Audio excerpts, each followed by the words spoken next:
Hello all, welcome to chapter 26 from the book of Genesis.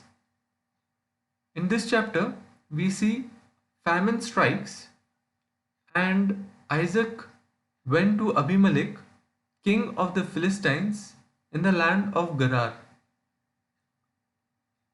Scholars believe that this king Abimelech is not the same king that met Abraham.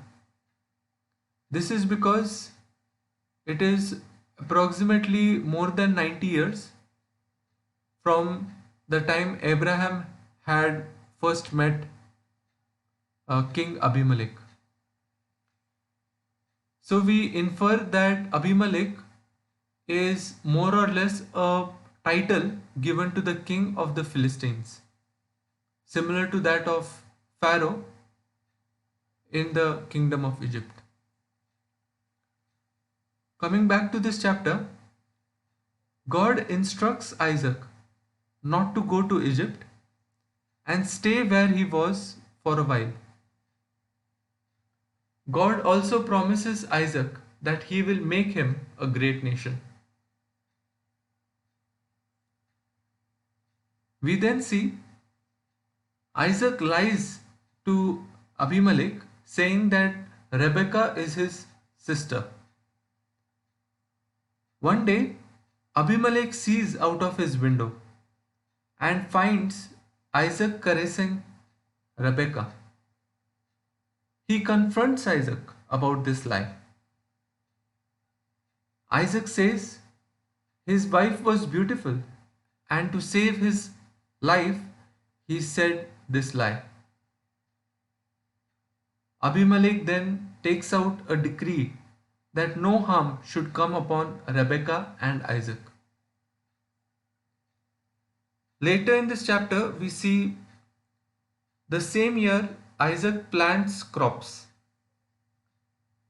Isaac reaped 100-fold and became wealthy and kept becoming more wealthy.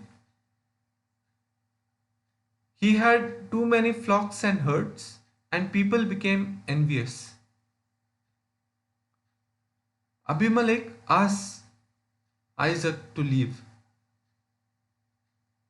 Isaac then moves back to the same place where Abraham used to live. He dug up the wells that were closed after Abraham's death. We then see there was a quarrel between the herdsmen of Isaac and that of the herdsmen from the land of Gerar.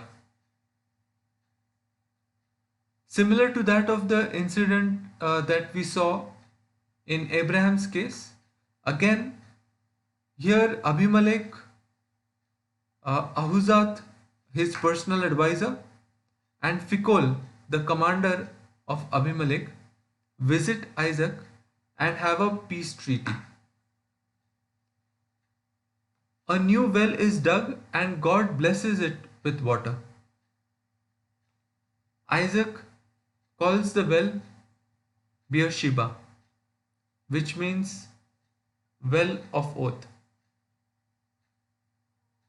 Towards the end of this chapter, we see Esau marries Judith, and we see that this marriage is a source of grief to Isaac and Rebekah.